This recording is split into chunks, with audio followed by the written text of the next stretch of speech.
traditional ones we can do from the stacked guard, all right? We do can opener, for example. There's just a number of cool things that we can do.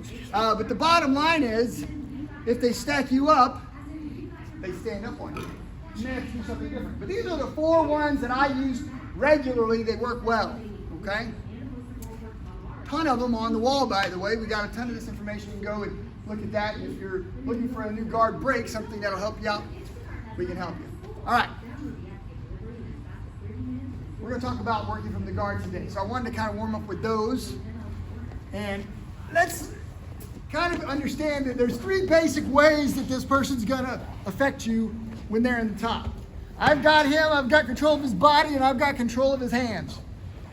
If you don't have this, you don't have the guard. Or closed guard. This is closed guard, open guard, and there's like 400 other weird guards that people have created from this position.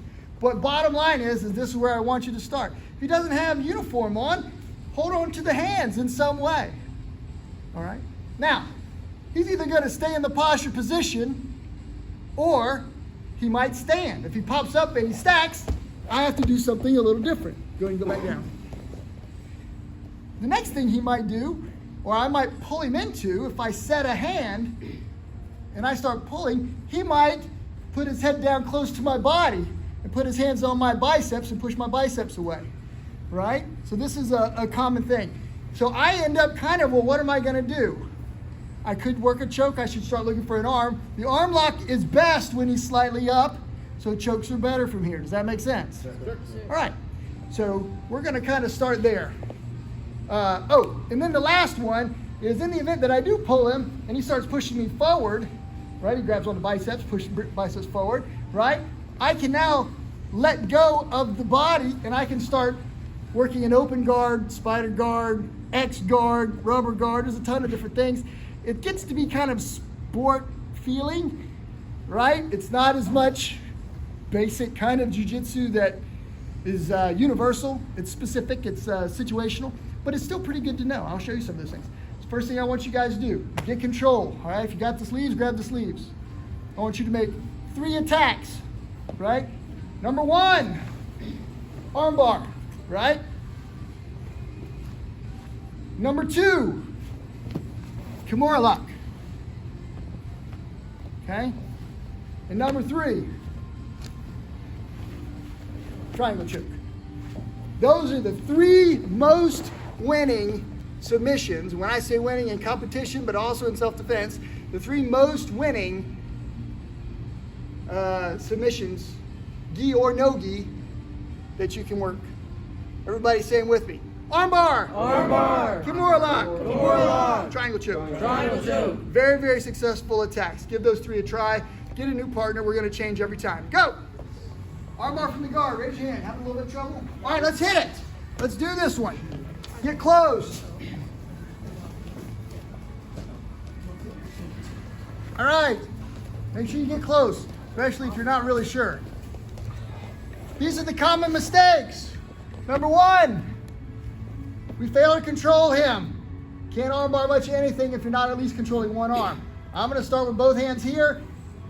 Second thing I'm going to do is I got to figure out how I'm going to get into the T position. If you want, old school, put one foot down. Now I'm holding with one leg in both hands. Pull this arm over. I'm starting to tee up. Scoop this leg. That helps me tee up further. I swing this leg wide and I reach. Now I squeeze him. And I make armbar right there, or I can let him roll over and I can do that one however I want. Does that make sense? Sure. All right, let's talk about these problems. If we make the problem from here and we do this, I can't get my leg around there. Maybe I'll try this way. You can kind of do an armbar from here, but it's just not the one that I'm working, right? I can lock this way. I can make this straight. This is different. That's not what we're looking for. We're looking for control. So what I want to do is I want to tee up. Get used to moving your body this way. Notice I'm doing this with no hands, no feet on the ground. It's just my legs. As this pushes down and this goes up, it turns me. It's like magic, right? So I'm going to hold. I want to spin, right? We need to spin one way. Spin. Now, if I do this, all that space He'll bend his elbow every time, and I'll never get him. Does that make sense? Yes, sir. So, control. I spin, I reach. Now I got him. See how I'm compressing him here? I'm using the back of my knee on his neck. Pretty important. All right. If you want, you can go here, stretch him out, pull this one a little bit towards your ear. Towards your ear. Now I can get him this way because I've teed up in a little bit different angle. That one's also fun. Give armbar, each person, armbar 2 or 3 more times. Go, quickly. Reps. You guys do reps. All right? So if I'm working with my partner and I want to do some armbar reps, this is armbar reps.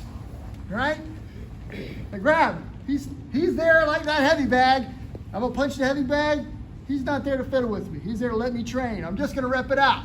Ready? And we go left, right, left. Notice I'm not doing this. This sucks. Right? I can't do anything like that. Watch the back of my knee.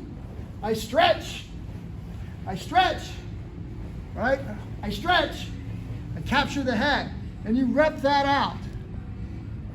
Right? Yes, sir. If you're going to do the other one, right? If you're here, pull.